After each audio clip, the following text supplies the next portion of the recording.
muito bem-vindos, muito grato pela presença de todos. Quero já aproveitar para dizer que a gente está com a presença aqui do professor da Universidade Federal da Paraíba, o professor José Augusto Ribeiro, e de 3 alunos dele, Denis Menezes, Giovanni Cício e Ana Laura. Muito grato pela presença de vocês todos aqui. Então, nesse ano de comemoração dos 70 anos do UFPE, esse é o 4º encontro que estamos organizando aqui no Instituto Futuro. No biênio 2016-2017, o foco nosso é a ética, e é com ela que a gente está permeando várias disciplinas, vários conhecimentos. E desse dia de hoje, a gente vai estar discutindo o futuro da cidade com um foco sobre a importância, sobre a potência do espaço público. De maio para cá, a gente já discutiu com esse enfoque da ética o futuro do entendimento de fronteira, o futuro da educação, o futuro da comunicação, e hoje estamos aqui juntos para prospectarmos o futuro da cidade, como eu acabei de falar. O princípio do Instituto é sempre trazer uma discussão multidisciplinar, e é por isso que hoje a gente tem aqui uma representante do grupo Direitos Urbanos, a fotógrafa Ana Lira. A gente tem a arquiteta e socióloga Julieta Leite, do Departamento de Arquitetura e Urbanismo. Temos a advogada especialista em Direito Urbanístico, meu Deus do céu, Fernanda Costa, e como mediadora temos a arquiteta e ex-aluna dessa casa, diretora nacional do Habitat para a Humanidade. As questões levantadas pelo Instituto giram em torno do poder que o espaço público detém para que possamos buscar uma cidade que acolha, ao invés de separar, ao invés de ser criadora de barreiras e de injustiças sociais, as mais diversas. Então, a ideia é convidar todos vocês a juntos prospectarmos esse tema hoje da cidade, com esse enfoque no espaço público. Eu passo a palavra para o cerimonial e depois a gente voltava a mesa. Obrigado, professora. Para trazer a palavra institucional da UFPE, é convidada a diretora de Relações Internacionais, professora Leonor Maia.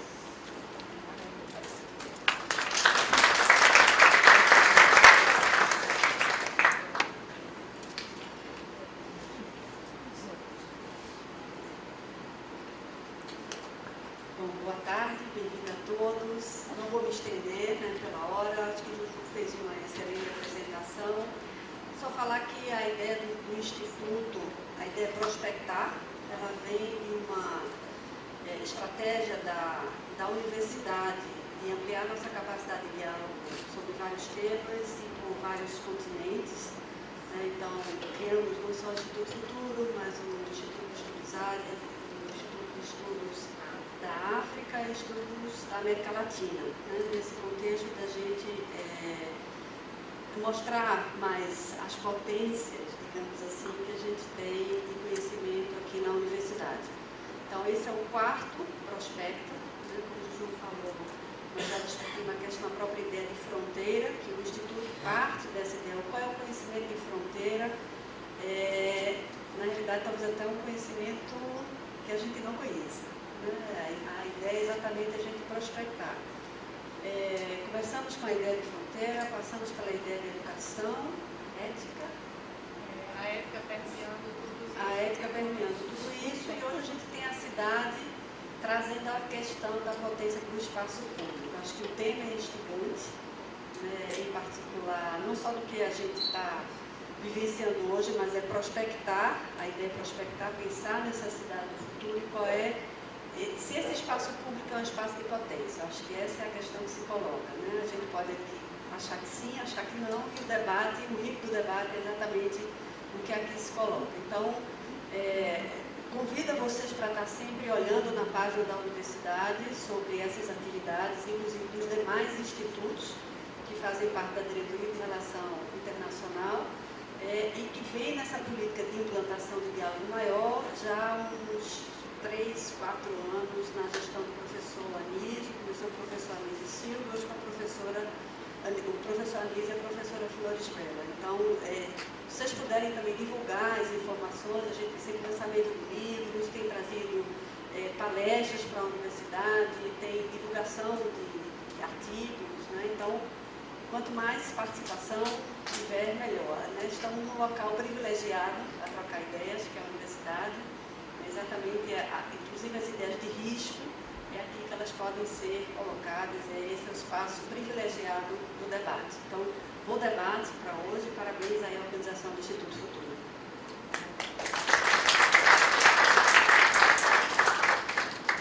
Magnífico reitor, solicitou a professora Nona que representasse institucionalmente a UFPE, porque hoje ele faz questão de dizer que está aqui como pesquisador participando desse evento.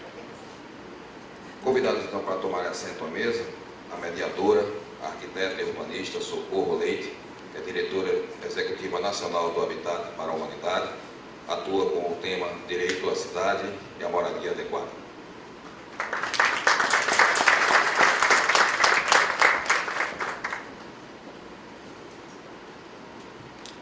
Convidada a fotógrafa Ana Lira, representando o Grupo Direitos Urbanos. Convidada a arquiteta e urbanista Julieta Leite, professora do Departamento de Arquitetura e Urbanismo da UFPE, pesquisa sobre espaço público, paisagens e novos modos de interação dos indivíduos com o espaço público. Convidada a advogada Fernanda Costa, jurista, coordenadora regional Norte e Nordeste do Instituto Brasileiro de Direito Urbanístico, atua em Direito Urbanístico e Movimentos Urbanos.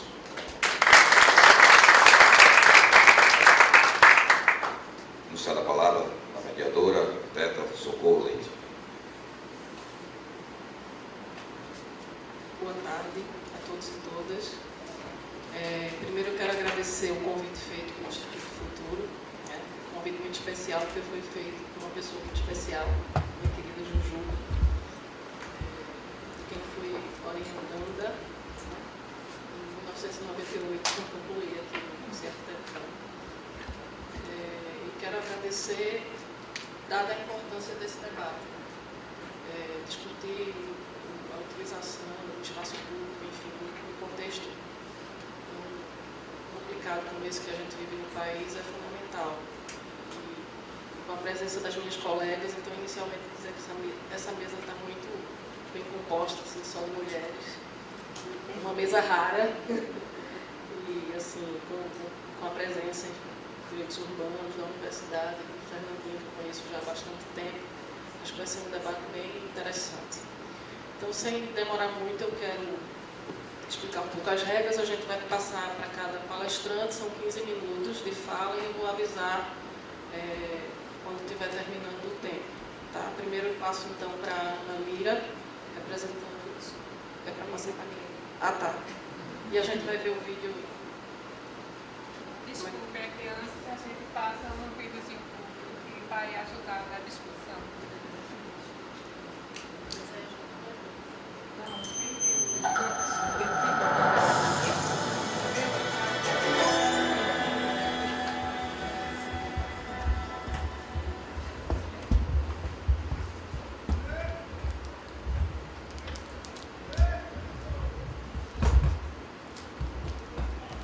Hi, my name is Marwa and I'm an architect. I was born and raised in Homs, a city in the central western part of Syria, and I've always lived here. After 6 years of war, Homs is now a half-destroyed city. My family and I were lucky our place is still standing, although for 2 years we were like prisoners at home. Outside there were demonstrations, then battles, then bombing, then snipers. My husband and I used to run an architecture studio in the Old Town main square. It's gone, as is most of the Old Town itself. Half of the city's other neighborhoods are now rubble. Since the ceasefire in later 2015, large parts of Homs have been more or less quiet. The economy is completely broken, yet people are still fighting. The merchants who had stalls in the old city market now trade out of sheds on the streets. Under our apartment, there is a carpenter, sweet shops, a butcher, a printing house, workshops, among many more. I have started teaching part-time, and with my husband, who juggles several jobs, we've opened a small bookshop. Other people do all sorts of jobs to get by. When I look at my destroyed city, of course I ask myself, what has led to this senseless war? Syria was largely a place of tolerance, historically accustomed to variety, accommodating a wide range of beliefs, origins, customs, goods, food. How did my country, a country with communities living harmoniously together and comfortable in discussing their differences, how did it degenerate into civil war, violence, displacement, and unprecedented sectarian hatred?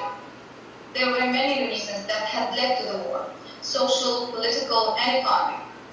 They all have played their role, but I believe there is one key reason that has been overlooked, and which is important to analyze, because from it will largely depend whether we can make sure that this doesn't happen again. And that reason is architecture. Architecture in my country has played an important role in creating, directing, and amplifying conflict between warring factions, and this is probably true for other countries as well. There is a sure correspondence between the architecture of a place and the character of the community that has settled there. Architecture plays a key role in whether a community crumbles or comes together. Syrian society has long lived the coexistence of different religions and backgrounds. Syrians have experienced the prosperity of open trade and sustainable communities. They have enjoyed the true meaning of belonging to a place, and that was reflected in their built environment, in the mosques and churches built back to back, in the interwoven souks and public venues, in the proportions and sizes based on principles of humility and harmony. This architecture, mixed city, can still be read in the remains. The old Islamic city in Syria was built over a multi-layered path, integrating with it and embracing its spirit. So did its communities. People lived and worked with each other in a place that gave them a sense of belonging and made them feel at home. They shared a remarkably unified existence. But over the last century, gradually this delicate balance of these places has been interfered with. First, by the urban planners of the colonial period, when the French went enthusiastically about transforming what they saw as the unmodern Syrian cities. They blew up city streets and relocated monuments. They called them improvements, and they were the beginning of a long, slow unraveling. The traditional urbanism and architecture of our cities assured identity and belonging not by separation, but by intertwining. But over time, the ancient became worthless, and the new coveted. The harmony of the built environment and social environment got trampled over by elements of modernity, brutal unfinished concrete blocks, neglect, aesthetic devastation, divisive urbanism that zoned community by class, creed, or affluence. And the same was happening to the community. As the shape of the built environment changed, so the lifestyles and sense of belonging of the communities also started changing. From a register of togetherness of belonging, architecture became a way of differentiation, and communities started drifting apart from the very fabric that used to unite them, and from the soul of the place that used to represent their common existence. While many reasons had led to the Syrian war, we shouldn't underestimate the way which, by contributing to the loss of identity and the self-respect, urban zoning and misguided, inhumane architecture have nurtured sectarian divisions and hatred.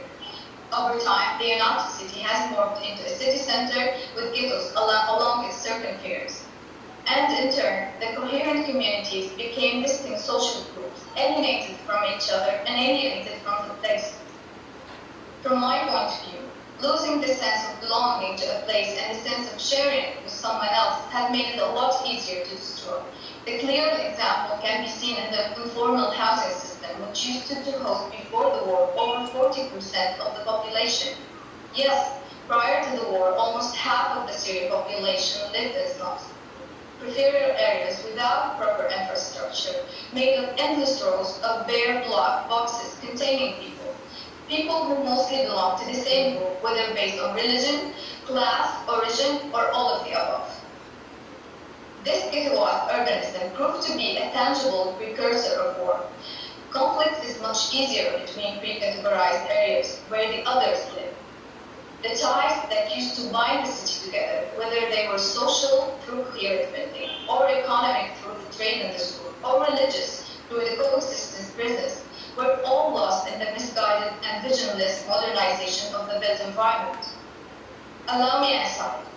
when I read about heterogeneous urbanism in other parts of the world, involving ethnic neighborhoods in British cities or around Paris or Brussels, I recognize the beginning of the kind of instability we have witnessed so disastrously here in Syria. We have severely destroyed cities, such as Homs, Aleppo, Daraa, and many others, and almost half of the population of the country is now displaced. Hopefully, the war will end, and the question that as an architect I have to ask is, how do we rebuild? What are the principles that we should adopt in order to avoid repeating the same mistakes? From my point of view, the main focus should be on creating places that make their people feel they belong. Architecture and planning need to recapture some of the traditional values that did just that, creating the conditions for coexistence and peace. Values of beauty that don't exhibit ostentation, but rather approachability and ease. Moral values that promote generosity and acceptance. Architecture that is for everyone to enjoy, not just for the elite. Just as used to be in the shadowed alleys of the old Islamic cities. Mixed designs that encourage a sense of community. There is a neighborhood here in Homs called Baba that has been fully destroyed. Almost 2 years ago, I introduced this design into a UN Habitat competition for rebuilding it.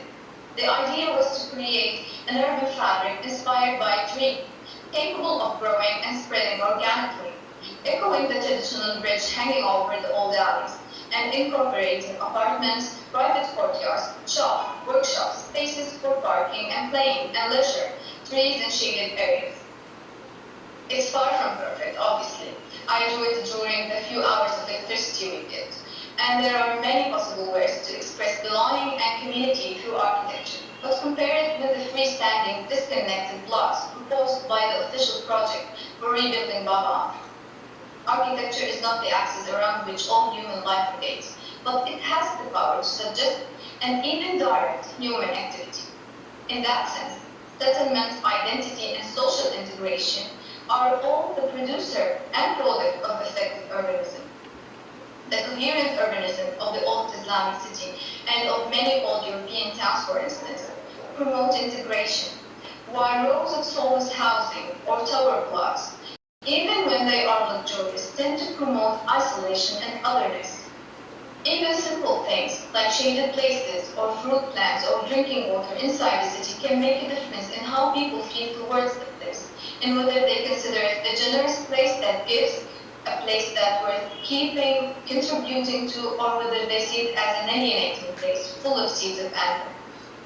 In order for a place to give, its architecture should be giving to. Our built environment matters. The fabric of our cities is reflected in the fabric of our souls. And whether in the shape of informal concrete slums, or broken social housing, or tumbled old towns, or forests of skyscrapers, the contemporary urban archetypes that have emerged all across the Middle East have been one cause of alienation and fragmentation of our communities. We can learn from this. We can learn how to rebuild in another way, how to create an architecture that doesn't contribute only to the practical and economic aspects of people's life, but also to their social, spiritual, and psychological needs. Those needs were totally overlooked in the Syrian cities before the war. We need to create again cities that are shared by the communities that inhabit them. If we do so, people will not feel the need to seek identities opposed to the other identities all around, because they will all feel at home. Thank you for listening.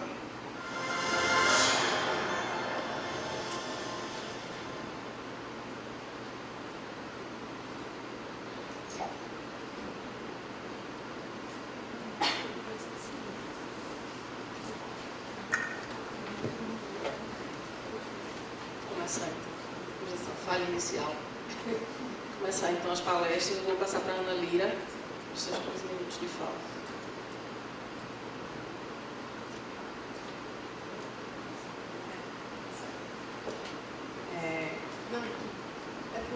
São mais imagens para nortear a discussão. Boa tarde.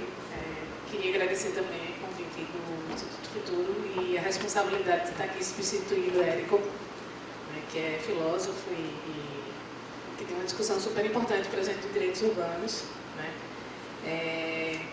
Eu queria, na verdade, começar esse diálogo com vocês, discutindo um pouco, discutindo um pouco sobre a inserção dos direitos urbanos nesse contexto, né? E nas discussões que a gente vem pautando desde 2012, porque, na verdade, o DU ele surgiu de uma série de articulações que já estavam, né, em andamento em Recife nos últimos 10 anos e que se manifestavam de várias maneiras, né? Tipo, o pessoal, por exemplo, do audiovisual vinha desenvolvendo já uma série de filmes aí desde 2008, 2009, né, discutindo o Recife, discutindo o espaço urbano, né? Assim, você tem filmes, sei lá, como Recife Frio, do Cláudio Mendonça Filho, que já traz essa discussão temática, tem Muro de Tião também, que já traz uma discussão temática sobre isso, o Homem-Aranha de Mariana Lacerda, né? Os filmes de Gabriel Mascaro também, que estão debatendo muito essas questões de ocupação urbana e principalmente aquele filme que ele fez pegando as famílias que moram nas coberturas das cidades brasileiras, né, discutindo como é que essas pessoas veem a cidade, veem seus vizinhos e veem as relações entre elas mesmas. Então,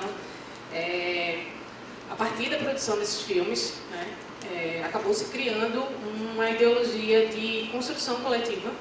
E eu lembro que em 2010, 2011, a gente iniciou um processo de elaborar uma série de filmes coletivos, e um deles foi o Projeto Torres Gêmeas, que acabou se unindo a uma série de outros filmes, e na Janela Internacional de Cinema, pelo menos nos últimos 4 anos, a gente vem tendo sempre pelo menos uma sessão especial, que quase sempre é intitulada Cinema Cidade ou Cinema Espaço Urbano, em que esses filmes são projetados e muitas vezes feitos não só por realizadores que estão dentro do circuito do audiovisual, mas cada vez mais pela população e por pessoas que estão tendo acesso a câmeras e estão podendo editar coletivamente ou individualmente, né?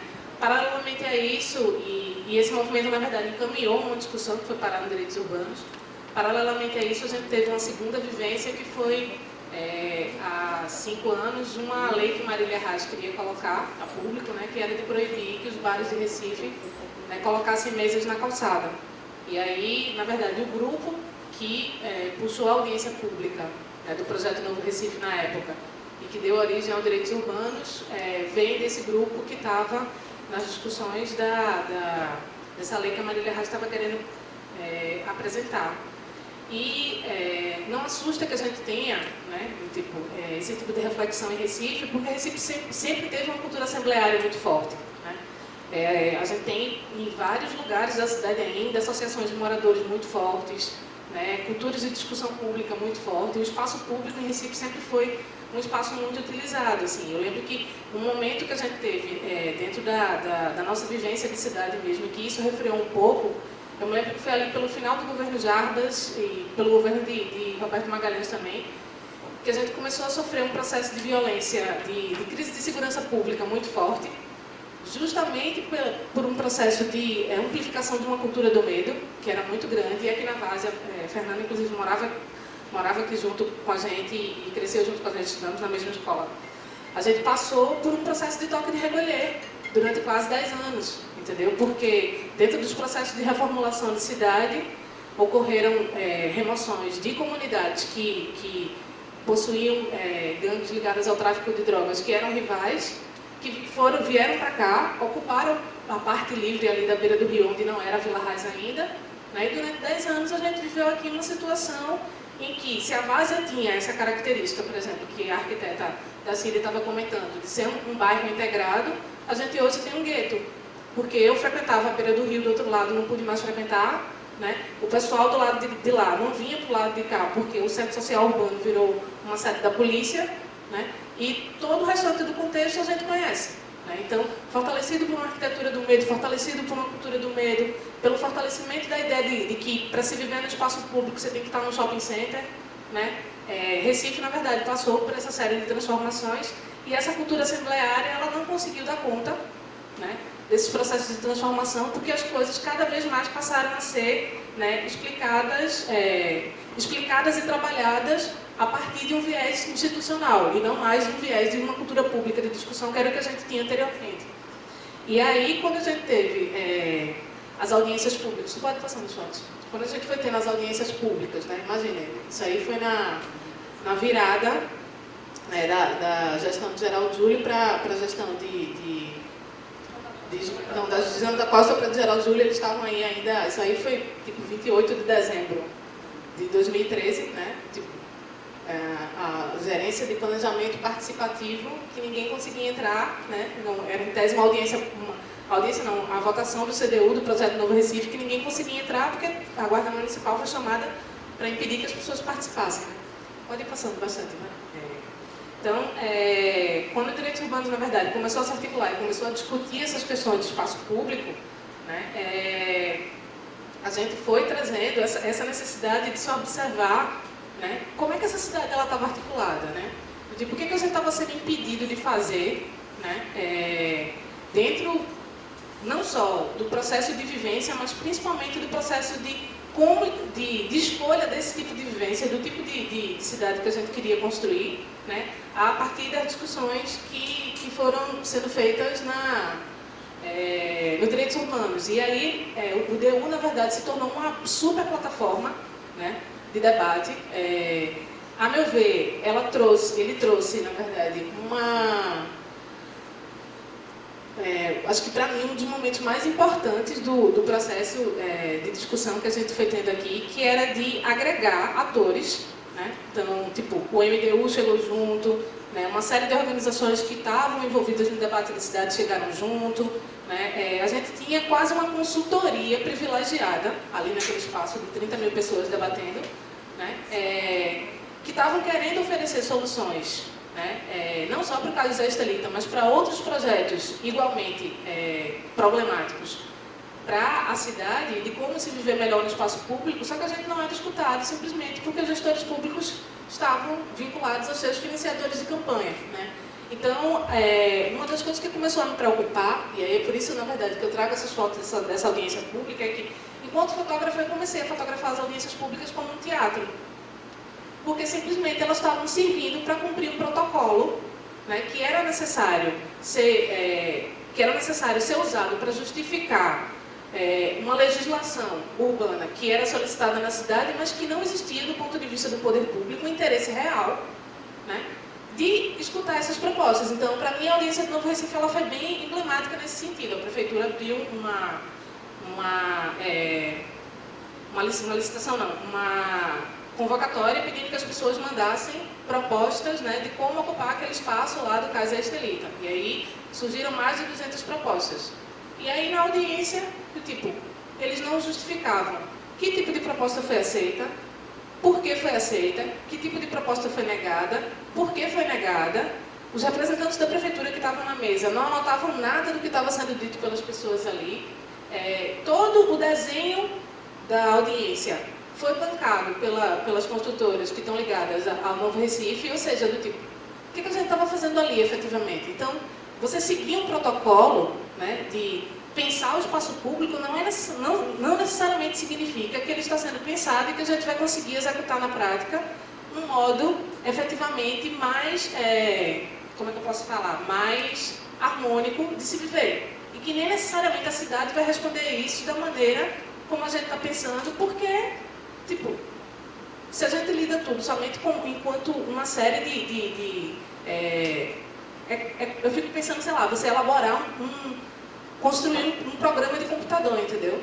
A sensação que me dá é essa, assim, que os caras estão simplesmente ali apertando um botão e aí aquela sequência de programação está sendo executada, mas no fundo, o que a gente efetivamente está construindo? A gente começou essa discussão em 2012, olha 2016 o que é Recife. Quem é que se sente bem e confortável em viver nessa cidade? Sabe? E eu estou falando essas coisas porque, assim, eu sou fotógrafa e enquanto fotógrafa eu fiz uma opção pessoal por não dirigir. Então eu uso o transporte público para poder observar as coisas e eu ando muito a pé, né? E eu não consigo andar de bicicleta porque às vezes que eu tento andar de bicicleta para o centro da cidade, frequentemente eu sofro processos de tentativa de atropelamento, né? Por algum carro, sabe assim, ou por motoristas de ônibus que não estão devidamente preparados para lidar com essa circulação de espaço público. Mas eu fiz uma escolha pessoal por viver a cidade dessa maneira, né? E por observar essas transformações, né? Então, quando você começa a viver a cidade a partir desse parâmetro, você sente no seu corpo, né, e na sua vivência a diferença do que é a cidade que está sendo discutida no protocolo e nas audiências públicas e a cidade que você vive na prática, sabe? E isso tem uma influência muito forte no que a gente está vivendo. E uma das coisas que me deixou mais assustadas dentro desse processo como um todo foi nessa audiência específica aí do caso da Estelita, quando a gente terminou o processo de discussão, que saiu essa matéria na Rede Globo, pode passar as próximas duas. Tá. E aí o que aconteceu? A Globo colocou René Guedes, que é um líder comunitário do COC, e que a gente descobriu recentemente que ele está como cadastrado na prefeitura como um cargo comissionado, recebendo cerca de R$2.000 por mês por um cargo lá, né? E aí colocou René, e aí pode passar próximo, contra mim. Sabe, assim, tipo, a própria lógica da articulação da imagem, tá entendendo? Ele apontando e eu com um dedo em riste, né? Porque em tese, dentro da construção visual da matéria, eu teria uma formação acadêmica que ele não tem, então era quase um exercício de autoridade contra ele, sabe assim? E aí é quando você vê efetivamente aquilo que a arquiteta estava falando, que é quando a dinâmica da discussão da cidade começa a colocar grupos em conflito, sabe assim? Tipo, bicho, eu não tenho nada contra ele, sabe? Eu entendo que ele é vítima desse sistema tanto quanto eu, sabe? Só que ele é o cara que está servindo ali de papel do capitão do mato para as construtoras e para a prefeitura, sabe? Enquanto eu estou tentando pensar a cidade de uma outra lógica, justamente para a gente poder discutir sobre isso. E aí a gente vê, não só como dentro dos processos das audiências públicas e do processo de participação social, como dentro da própria mídia articulada com isso, esse tipo de conflito, né, fomenta ainda mais um processo de segregação que quando você vai para a rua, isso se manifesta. Porque, por exemplo, hoje, quando eu entro, eu sempre dei oficina no COC. Sempre dei, a minha vida inteira. Eu estou com 38 anos, eu dou oficina desde os meus 18 anos, eu sempre dei oficina no COC. Depois desse processo, se eu vou no território que René domina, dentro do COC, eu sou hostilizada. Num lugar onde eu nunca fui hostilizada antes. Sabe? Porque eu sempre tive um convívio muito bom com as comunidades populares de Recife. Sabe? Então, esse tipo de vivência que a gente vai tendo, das dinâmicas, acaba levando para a gente pensar do tipo, opa, qual é a responsabilidade que a gente tem no processo de pensar a cidade, no processo de legislar sobre a cidade, no processo de propor construções sobre a cidade, sabe? Que deixem de incentivar esse tipo de comportamento, que é um comportamento ligado a uma cultura de repressão e uma cultura de segregação, né? E passe a trazer para a gente oportunidades e reflexões, né? De, na verdade, poder viver a cidade de uma maneira mais integrada, sabe?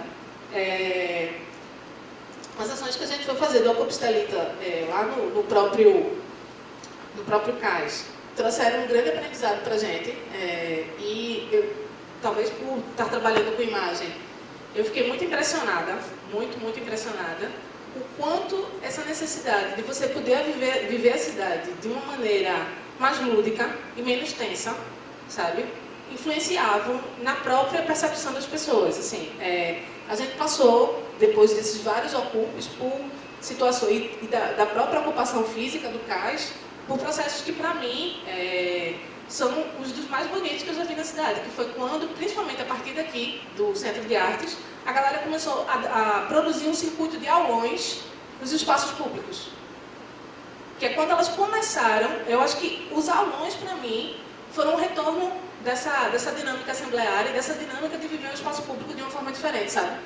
É quando você consegue romper a ideia da instituição e, digamos, vou sair, porque, por exemplo, uma das coisas que eu vivo reclamando, assim, semana passada eu paguei uma disciplina no CAC de arte contemporânea, e eu ficava dizendo, minha gente, como é que a gente está falando de arte? A gente está dentro de uma sala trancada com ar-condicionado e as janelas fechadas, sabe? Eu chegava na sala de aula e eu abria as persianas, eu dizia, a gente precisa ver o povo passando, entendeu? Então, tipo, ter aula do lado de fora da sala de aula, não ficar presa dentro dessa dinâmica de escritório, sabe? É super importante para pensar uma outra lógica de existência, entendeu? Até porque isso afeta o seu corpo, afeta a sua percepção visual, você sente cheiro, sabe? Sente cheiro. a gente está perdendo a capacidade de sentir cheiro, de tanto que a gente vive trancado dentro de sala com ar-condicionado. Entendeu? Então, ter essas outras lógicas atuando nos aulões, para mim, assim, ó, deu um alívio interno tão grande, que é uma coisa que eu vivo insistindo lá, dizendo pra galera, a gente precisa voltar para o espaço público, a gente precisa voltar a ter aulão na rua, sabe? E não só ter aulão, por exemplo, eu mostrei o exemplo que a gente teve aqui, que foram aulões no Parque da Jaqueira. A gente precisa ter aulão no Alto Sadupinho, a gente precisa ter aulão na praça pública da Mostardinha. Porque se a gente não fizer isso, mesmo que a gente esteja indo para a rua, a gente vai estar indo para a rua repetindo uma lógica, que é a lógica de continuar entre os nossos. Sabe? Então, eu acho que a universidade ela pode ser esse espaço, e eu tenho ficado, assim, uma das coisas que tem me deixado muito feliz dentro da dinâmica dos direitos urbanos é a gente poder perceber esse espaço público de uma outra forma. Esse, por exemplo, foi um trabalho do coletivo Superterra, né, que foi um dos primeiros que eles colocaram no Estelita, que era um engenheiro medindo o Estelita com uma máquina de cartão de crédito. Esse trabalho não durou um dia. A prefeitura, no outro dia, junto com a Moura do Bem, mandou cobrir com cal, né, e o único registro que a gente tem, e isso era em escala humana, ou seja, eram figuras mais ou menos do meu tamanho, assim, e o único registro que a gente tem nesse trabalho é dessa foto que eu fiz. Né, e pode passar. Um outro mural que a gente construiu coletivamente lá. E aí as vivências dentro do próprio Estelita, né, que para muita gente considera hoje, né, tem gente que brinca comigo que diz, o mestrado que eu fiz foram aqueles 45 dias que eu passei na ocupação, sabe, assim, e eu não tenho dúvida disso, assim, porque você dormir fora de casa, dentro de um espaço como aquele, improvisando processos e entrando numa dinâmica com a própria comunidade, é uma experiência que muita gente de Recife teve pela primeira vez ali. Eu me lembro que quando, depois da desocupação, eu fui levar um grupo de jornalistas de São Paulo para uma matéria que eles foram fazer lá, e aí a gente encontrou com um grupo de moradores, eles fizeram, olha, eu queria te dizer que vocês não fiquem andando por aí não, porque depois que o pessoal do Estelita foi desocupado, isso aqui virou uma área de assalto o tempo inteiro. Quando os meninos estavam aí, não, a gente conseguia andar, mas agora a gente não consegue andar mais não. Então, não que isso tenha sido feito pela gente, mas é para vocês entenderem que você não precisa estar dentro da universidade, né? E não precisa necessariamente viver determinadas experiências para perceber que uma área ocupada, que uma Recife ocupada, que uma Recife em que as pessoas transitam e que elas fiquem no espaço público mais tempo, né? É muito mais tranquilo de você viver. Por exemplo, sei lá, eu passei 20 dias em Istambul e eu andava em Istambul de madrugada. Quem é que anda em Recife de madrugada aqui? Quem é que sai de casa depois de 11 horas da noite? Por exemplo, a Feira Agroecológica das Graças agora abre de meia-noite. Né? Quem é que faz a experiência de ir de casa para lá, de bicicleta, de madrugada fazer feira? Todo mundo deixa para ir depois das 5 da manhã, porque está claro. Por quê? Porque você não confia em andar na sua cidade de noite. Sabe? E aí a gente está voltando de novo a ter esse processo aí, de ciclos de estupro, violência pública, etc, etc, devido a uma série de falências mesmo dos programas sociais e da maneira também como se pensa a cidade em cima dessa cultura do medo, né, que é simplesmente reflexo, né, de como a gente está construindo as cidades urbanas. Assim, já dizia o pessoal do Observatório das Cidades do Rio de Janeiro, né, que uma das temáticas que eles mais debatem e que eles trouxeram para a gente, por exemplo, numa discussão que a gente foi participar na Bienal de São Paulo de 2014, era que quando a cidade ela começa a ser gerida como se fosse uma empresa, pode apostar que você vai ter problemas de convivência. E eu acho que mais do que nunca hoje Recife está sentindo isso na pele. 2016, para a gente, pelo menos, tem sido um ano desafiador. Né, nesse sentido de pensar que cidade é essa que a gente quer, porque fazia muito tempo que eu não via a cidade num contexto como a gente está vivenciando agora. E não é brincadeira não, assim, porque tá passando aí as fotos da troça, né? Tu pode passar para as últimas fotos, que eu já estou aqui no meu último minuto. Pronto, que era isso aqui que eu queria chegar, na verdade, quando a gente fala desse tipo de cultura. E de um projeto, na verdade, que acaba criando muito mais problemas do que soluções. Se resolveu, a Prefeitura do Recife começou com essa história de que o vandalismo ocupou um lugar que é seu, né, para justificar as destruições dos equipamentos públicos. E aí os caras vão e colocam isso naquele caso específico do túnel da abolição, tu não tem aqui, né? Que é um caso que, para mim, ele é muito emblemático desse processo que a gente está vivenciando, né? O túnel da abolição, o direito urbano, na verdade, entrou numa discussão muito forte de por que se construir esse túnel da abolição, né? Porque se queria, na verdade, liberar aquele fluxo lá do final da Avenida Caxangá, mas a gente apontava já problemas, que eram problemas que vinham desde de afetar a circulação em torno do Museu de Joaquim Távora, né? Até o processo de vivência e de comércio que se tinha ali, né? E aí nada disso foi considerado. Os relatórios que os arquitetos e os engenheiros fizeram condenando o projeto também foi desconsiderado por Geraldo Júlio na época. E aí o túnel foi criado, está aí rolando todos os problemas que ele trouxe, e no primeiro alagamento os caras colocaram essa linda faixa dizendo que o vandalismo, né, que o túnel esteve fechado 6 horas devido ao vandalismo, né, e que eles estavam trabalhando para reabrir. A conversa que vem depois, que começou comigo, porque um menino falou que tinha passado lá e tinha visto 2 seguranças, e que os 2 seguranças estavam mexendo na máquina e que achavam que os caras não estavam sabendo mexer direito. Aí eu perguntei, gente, se tinha vândalo e tinha 2 seguranças, os 2 seguranças não estavam nos seus postos de trabalho na hora que os vândalos apareceram, é isso? Aí o menino vai e comenta embaixo, ó, não é querendo pôr mais água no túnel não, mas os guardas pareciam não saber manusear o negócio. Pronto, falei. Ou seja, as filmagens dos vândalos nunca apareceram, né? É óbvio. Ou seja, a máquina de fato acabou sendo quebrada pelos seguranças que estavam lá tentando manusear uma história que não era responsabilidade deles, manusear. O túnel alagou, como continua alagando. E o que começou a acontecer depois que esse danado desse túnel foi construído sem a devida organização, né, para funcionar naquele lugar? Aquilo virou uma área de assalto. Eu mesma, tipo, uma das noites vinha saindo, 6 horas da noite, vinha saindo, encontrei um grupo de mulheres que já tinham sido assaltadas por um cara, e o cara estava mais na frente. A gente esperou o cara ir embora, elas seguiram o caminho delas, eu segui o meu. Pouco tempo depois, um outro cara que já vinha de parceiro desse, tentou levar essa minha mochilinha aí. Como ela não tem cara de mochila de computador, eu consegui ter a frieza e dizer para o cara, olha, aqui não tem nada não, aqui só tem livro. Mas não era verdade. Eu estava com todo o meu equipamento, para você imaginar, né, dentro dessa bolsa, né? E eu tenho utilizado, na verdade, uma bolsa que não parece bolsa de computador como uma forma de disfarce para conviver no espaço público que me é negado, sabe? E aí acabou rolando uma matéria depois do Leajá, passa depois desse, que a partir da postagem que eu fiz no Direitos Urbanos, um cara mapeou a quantidade de assaltos que começaram a acontecer, tanto embaixo do túnel da abolição, quanto aqui debaixo do elevado da Caxangá, e esse número de assaltos é imenso, né? Os alunos do Colégio Joaquim Távora começaram a alterar o horário de saída, o pessoal do túnel da abolição começou a alterar o horário de saída, os moradores do entorno ali do final da Caxangá, que antes, eu passava às vezes 2 horas da manhã de ônibus, a galera estava com a cadeira do lado de fora, sabe, conversando. Eles não ficam mais.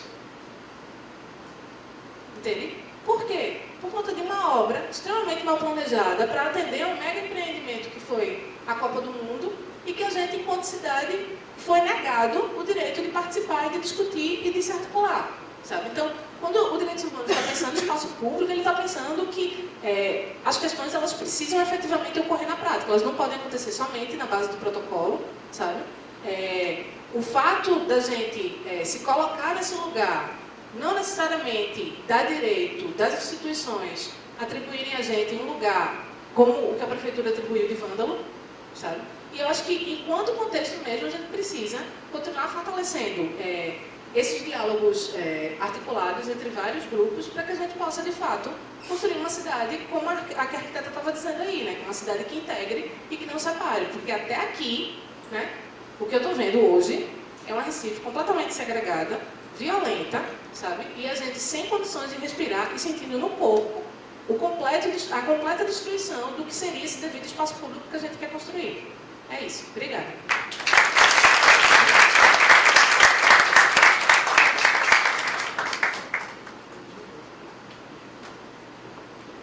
Obrigada.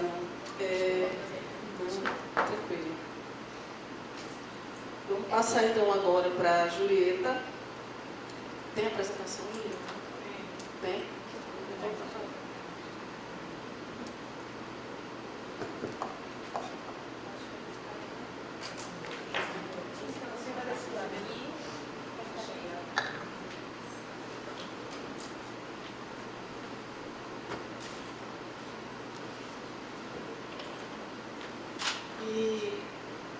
eu acho que, se não... Eu queria pedir para desligar a luz, porque eu também trouxe tantas imagens e fiquei com tanta pena na apresentação de Ana Lívia, com as fotos tão bonitas, a gente conseguir... Não são fotos minhas, não são tão bonitas quanto as suas, mas eu acho que dá ajuda a emergir um pouco no conteúdo da fala que eu queria trazer hoje para cá. Que é uma fala, eu diria, mais acadêmica, assim, no sentido de que é um convite de Juju, também aproveitando para agradecer a oportunidade. Ela, inclusive, lembrou, né, do material que eu já tinha apresentado sobre a tese de doutorado que eu fiz. E aí que tem foi na França, né, dentro do Centro de Estudos sobre a Atualidade e o Cotidiano, e dentro de um grupo de sociólogos. Eu sou arquiteto urbanista, mas o estudo foi feito no campo da sociologia e trabalhava mais a ideia da mediação da experiência urbana por meio dos usos sociais das tecnologias de informação e comunicação. Então, essa ideia da cidade do futuro, ela vem mais associada ao desenvolvimento tecnológico e o desenvolvimento tecnológico atual, muito voltado para essa potência do espaço, da informação e da comunicação, que se sobrepõe à ideia de um espaço público. Então, eu fiquei feliz quando eu vi que a articulação que Juju fez nesse debate sobre a cidade do futuro tem essa problematização justamente em torno do espaço público, né? Que, por excelência, é um espaço estruturante da cidade, pelo menos da ideia de cidade que a gente gostaria, que a gente defende, né?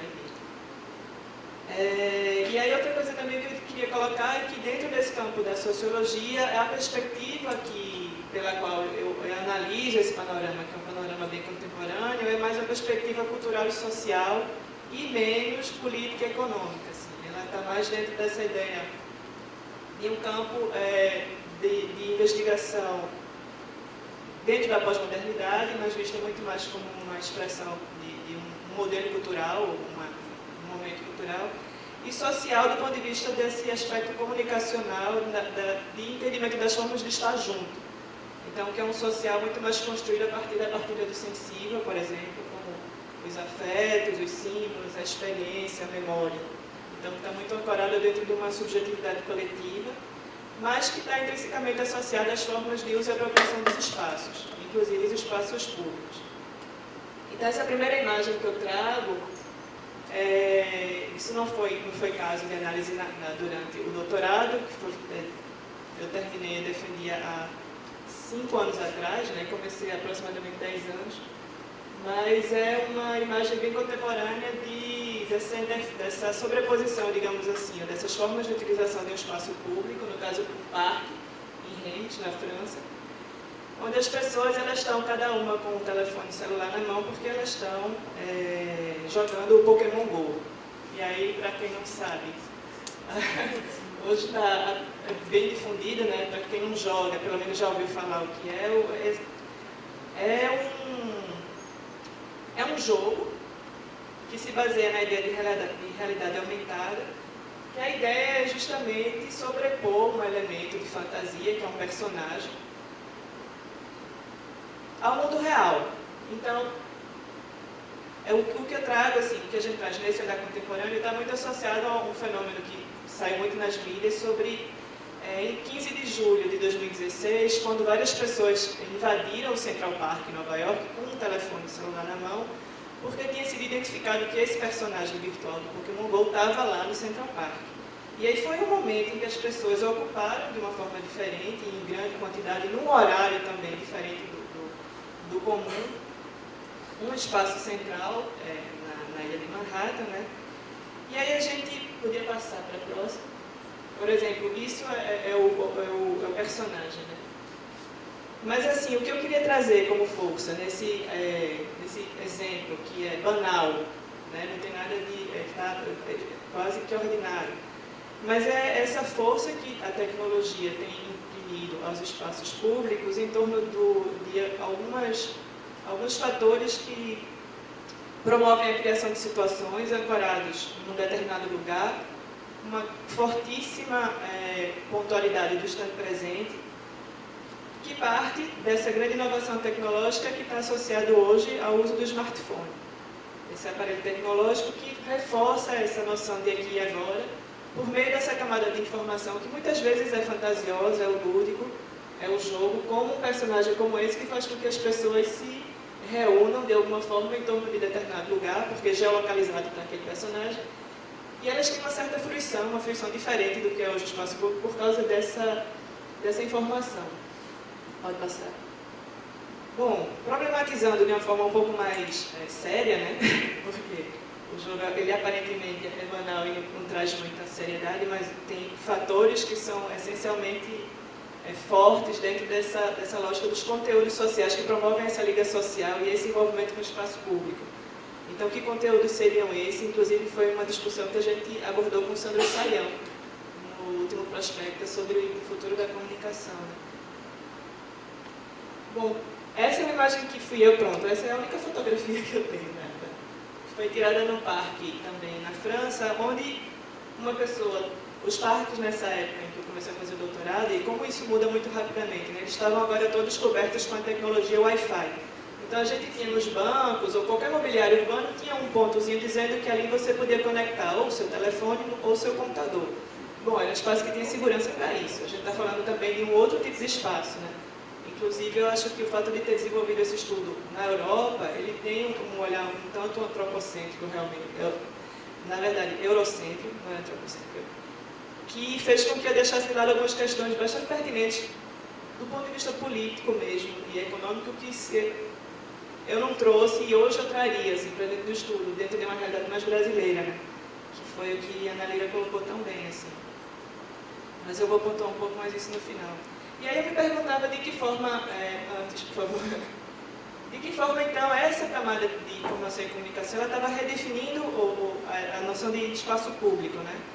Como uma nova infraestrutura urbana, que agora seria essa camada de dados, de comunicação e de informação que se sobrepõe ao espaço público. A gente teve momentos em que essa infraestrutura foi da iluminação elétrica, às estradas, e agora a gente estava como se fosse uma nova camada, e que ela está associada a novos usos, e aí esse é do exemplo de novos usos que a gente começa a observar nos espaços públicos, a novas fronteiras desse espaço público, que eu poderia dizer que elas estão muito mais, do ponto de vista do uso, associada ao campo de cobertura do Wi-Fi, por exemplo. Então a fronteira se redefine a partir dos pontos de conexão ou de acessibilidade, um novo tipo de acesso, que é o acesso ao ciberespaço, se eu pudesse falar assim, de significados e de apropriação.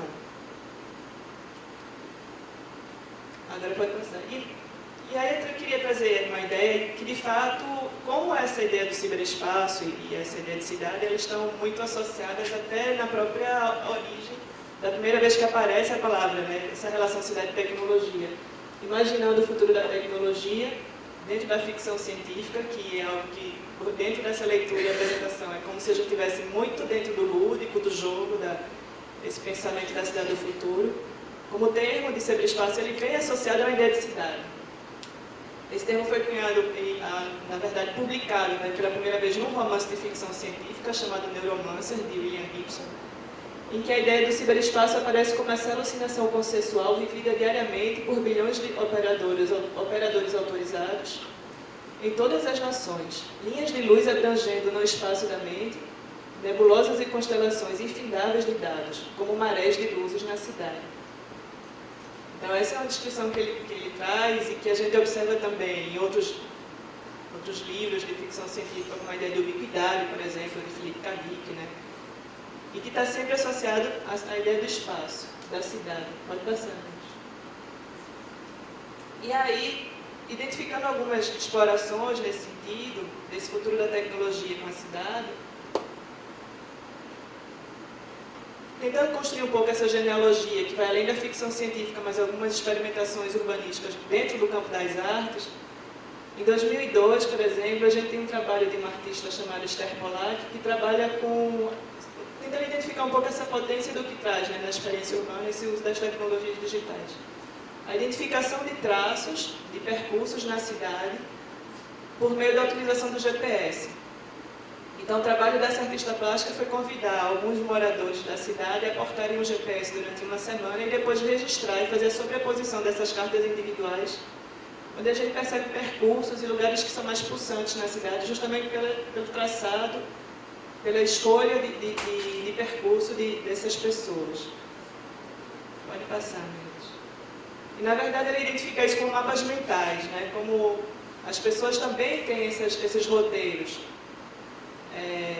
pré-estabelecidos e elas repetidamente fazem esses roteiros no cotidiano e como isso fica também ancorado dentro de uma subjetividade coletiva, de uma ideia de cidade que se reproduz, que ela consegue identificar por meio da tecnologia. Em 2004 tem uma experiência também bem simples do uso da tecnologia, onde a ideia é explorar mais a percepção e o significado dos lugares e também dentro como experimentação artística. O projeto chamado Yellow Arrow, nesse projeto os artistas colocam umas setas amarelas com um código, que é um código que a pessoa que está passeando pela cidade identifica e ela é convidada a enviar como SMS. E aí a ideia era que, enviada com o uso do telefone, enviando a SMS, a pessoa descobrisse histórias particulares que estavam associadas àqueles lugares da cidade, que podiam estar associados a um poste, um simples poste, como uma vista bonita ou então uma tampa de um bueiro. Então, a ideia é também tentar ressignificar espaços da cidade que seriam ordinários ou espaços comuns, mas que, reforçando essa ideia de que todos esses espaços da cidade, espaços de uma construção coletiva, eles têm essa camada de significados, de histórias, de memórias, de relações. Pode passar, mais um. Um outro projeto artístico também explorando a capacidade de projeção. A ideia desse grupo era convidar os usuários a enviarem mensagens via SMS que ele projetaria nesses balões, como balões de histórias em quadrinhos. E aí o espaço público sendo ampliado também pela capacidade de comunicação. E aí eu estou trazendo exemplos que são lúdicos, né? Eles tentam, como é próprio da arte, assim, problematizar ou trazer alguns questionamentos pela forma como eles se colocam. Pode passar. E um outro exemplo que foi levado pelo MIT para a Bienal de Arquitetura de Veneza, chamado Round Real Time, que a ideia era justamente perceber, a partir das pulsações do uso do telefone celular, a concentração de atividades humanas na cidade de Roma. Então, essa imagem que se projeta, nessa imagem a gente vê uma coluna mais densa de informações. Essa cor, ela representa a intensidade do uso do telefone celular pela sociedade, pela comunidade, e ela está localizada, a quantidade maior, justamente em cima do Coliseu, porque a ideia era que, em tempo dinâmico, quando as pessoas usassem mais o telefone, a gente visse essas ondas de uso da comunicação se formando sobre a cidade. E no Coliseu, na hora dessa fotografia, estava acontecendo um concerto de Madonna dentro do Estádio Olímpico de Roma. Então, é um exemplo que foi levado e que ajuda também a repensar de que forma a tecnologia permite também a gente começar a conhecer ou identificar dados que são invisíveis na cidade. Pode passar. E mais um último exemplo, um exemplo mais recente, eu tentei colocar em ordem cronológica, de um artista inglês chamado Christian Nolde, que faz uma cartografia sensível, ele chama de Mapa Emocional de Paris, em que ele convida as pessoas a cortarem um dispositivo que capta as pulsações, e aí são pulsações realmente do ponto de vista da afetação, né, da excitação nervosa no espaço público, e onde ele identifica essas bolhas de maior excitação, ele pontua depois, tem um GPS também que faz isso, então capta a pulsação e a intensidade de pulsação de acordo com determinados lugares da cidade. As pessoas também foram convidadas a escrever o que elas viam naquele lugar, para depois ele construir essa mapa, essa carta, onde a gente vê, por exemplo, um comentário de uma pessoa que diz que foi ali que começou o passeio, que estava andando por um largo boulevard, e a gente começa a tentar cruzar, então, esses índices de pulsação ou de intensidade nervosa que você usa, que pode ser tanto positivo como negativo, a gente não mede muito bem se é para o bem ou para o mal, mas a gente identifica lugares na cidade que tem essa capacidade de fazer pulsar justamente o coração, né, das pessoas. E aí, dentro de uma... Pode passar, né? A gente sabe que essa é uma ideia que não é tão inovadora, e é o que eu queria trazer nessa segunda parte da apresentação, é que justamente é uma forma de entendimento de cidade que a gente observa desde que a gente viveu uma grande transformação do espaço urbano, que é na época em que a gente tem a reforma das metrópoles, né? As grandes metrópoles no final do século XIX e começo do século XX, Paris, Amsterdã, Londres. E aí a ideia também que vem dos situacionistas de identificar como essas situações acontecem na cidade e interpretá-las, construindo inclusive alguns mapas mentais que são a partir de colagens, ou seja, a ideia de cidade, a relação dos espaços da cidade, ela é feita, estabelecida por meio das ações, usos e apropriações sociais do espaço, e o território ele começa a importar um pouco menos, nesse sentido, do ponto de vista geográfico, geométrico, né, físico-espacial, enquanto distância, ele conta muito mais pelos usos e formas de apropriação desses espaços. Pode passar. E aí, justamente analisando esse panorama do que foi as transformações da metrópole, só para trazer algumas referências, né, os autores da Escola de Chicago, eles foram dos primeiros também a problematizar essa relação, quando eles dizem que a cidade coloca em presença pessoas que são fundamentalmente estrangeiras umas às outras, e que a proximidade física não exclui as distâncias sociais. Então era o problema que eles identificavam. A gente pode trazer isso já para um contexto mais político atual, né? Quer dizer, sempre. Não é nem no passado e não vai ser do futuro, é o presente que se mostra. Ela pode, ao contrário, revelá-las e reforçá-las, suscitando tensões e conflitos. Se a proximidade física não garante uma proximidade social, é porque o espaço não é o único obstáculo à comunicação. E a distância social não se mede em termos puramente físicos. Então, quando a gente tem uma outra camada que se sobrepõe, né, a camada urbana dos espaços públicos, que é a informação e a comunicação digital, a gente tem agora uma potência, uma nova infraestrutura que permite que essas novas articulações se estabeleçam de forma mais instantâneas, mesmo que efêmeras e momentâneas, mas em localidades distintas, articulando, né, fenômenos que acontecem do outro lado do planeta, mas no mesmo horário, ou em temporalidades diferentes, mas no mesmo lugar. E, para citar rapidamente alguns autores, então, né, que ajudaram muito a desenvolver essa análise do que é a cidade hoje, porque eles fizeram um trabalho de uma análise muito sensível da metrópole na época deles, foram os trabalhos de um sociólogo chamado Zina, um sociólogo também que trabalha como crítico de cinema chamado Krakauer, um alemão, e Walter Benjamin, que está entre a filosofia, né, também, filósofo historiador. Pode passar, gente. E aí, muito rapidamente, só para ilustrar, então, como a gente vive quase que como um momento paralelo do que foi vivido há um século atrás, mas identificando outros elementos que também influenciaram de forma muito forte essa sensibilidade do espaço urbano, como o aparecimento de grandes avenidas, a destruição de alguns antigos monumentos da cidade, a velocidade do automóvel, a temporalidade, né, da cidade agora, e a multidão, e o crescimento e a reformulação do espaço público que estava muito associado a essa rua, aos bares, aos cafés. Pode passar. E aí que no cinema ficou tão fortemente registrado, e é a análise de Krakauer que faz essa análise, por meio de alguns filmes como Berlim, Sinfonia da Metrópole, pode passar, ou A Rua, também de 1923. E nessa imagem a gente vê inclusive já como se fosse um elemento do espaço urbano, mas são dois olhos representados, né? A ideia do controle também, que foi uma crítica que desenvolveu o Krakauer bastante na época dele, quando ele identificava que, ele dizia que para ele o mundo é a rua da grande cidade, mas ao mesmo tempo essa rua era um espaço de desenraizamento e de isolamento do homem moderno. Então ele criticava esse espaço e muitas vezes a configuração da cidade moderna, né, para ele a cidade contemporânea, como um simulacro. E aí é também a mesma crítica que a gente traz hoje, mais de um século depois, e que Debord também trouxe quando falava da sociedade do espetáculo. Né? Pode passar.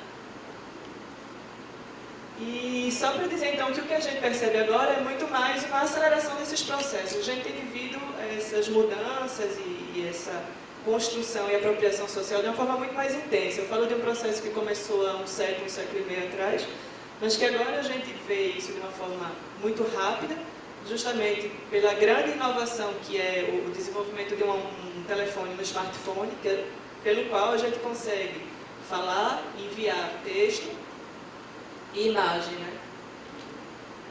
E aí, quando eu lembro que foi em 97 que foi enviada a primeira fotografia por celular, parece que foi ontem, e como isso muda o panorama comunicacional. E o último ponto onde eu queria chegar, pode passar, é como isso interfere, então, nessa forma da gente construir um imaginário hoje relacionado ao espaço urbano, que é substrato dessa vida social da gente. Um imaginário que une imagem e palavra, tanto a imagem escrita do símbolo, tanto a palavra escrita, né, do símbolo, como a palavra falada, no universo linguístico e narrativo, sobre o qual construímos ou reconstruímos nossos laços sociais e nossos laços com o espaço.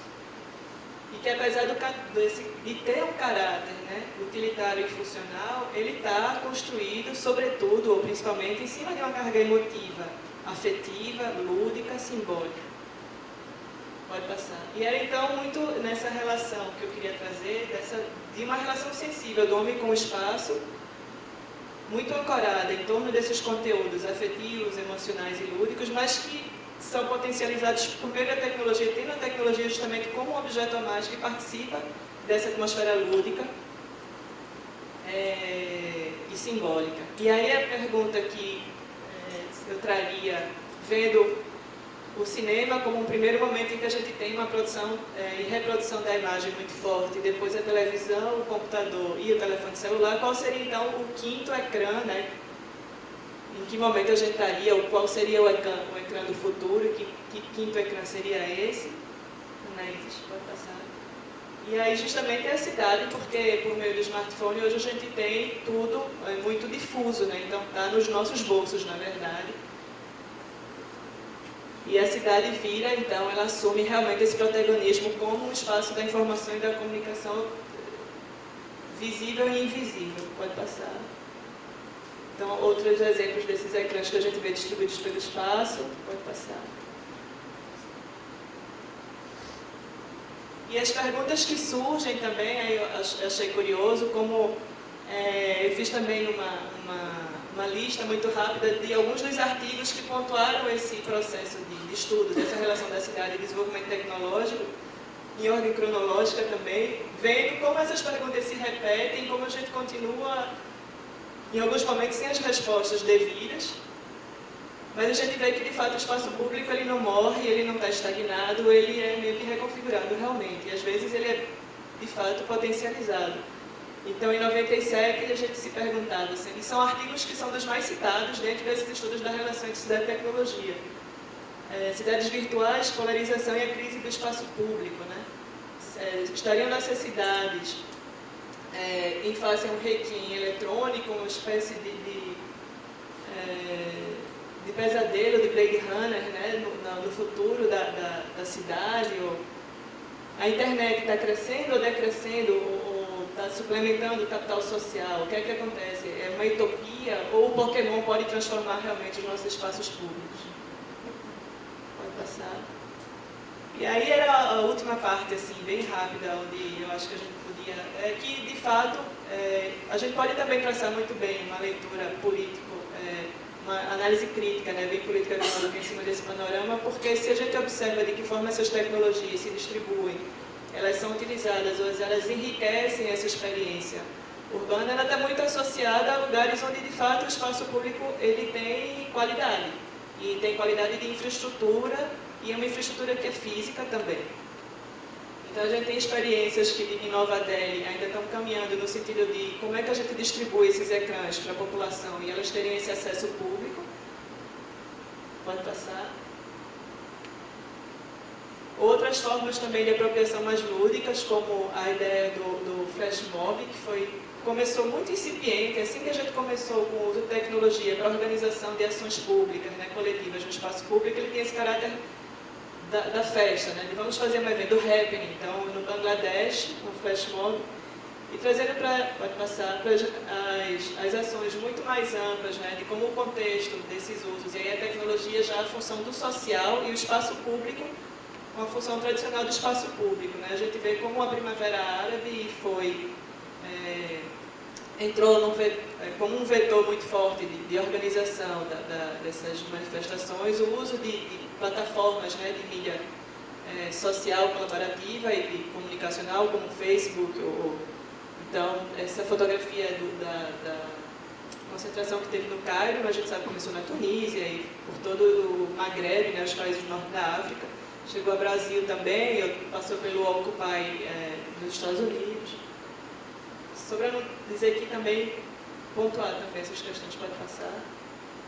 E chegando a Recife, que você já foi a introdução, que já foi dada por Ana Lira, né? E a gente sabe como o Direitos Urbanos ele tem essa visibilidade muito forte por causa do Facebook. Você trouxe as suas discussões aqui em cima dessa plataforma, né? Pode passar. E para reforçar, fechando um pouco a apresentação, como eu comecei com a ideia do Pokémon, do jogo, né? A gente tem uma forma de ver como se distribui o jogo hoje no mundo, né? O Pokémon Maps. E ela é uma camada a mais que reforça justamente essa lógica de distribuição de riqueza global. Então, ela se concentra justamente nos Estados Unidos e Europa. Então, está no norte, nos países do norte, e a gente, se vai olhar para o mapa dos países africanos e até mesmo no Brasil ou Ásia, é uma repetição, assim, é uma camada que ela segue justamente essa lógica do capital financeiro, do investimento em espaço público, de infraestrutura também. Vou passar.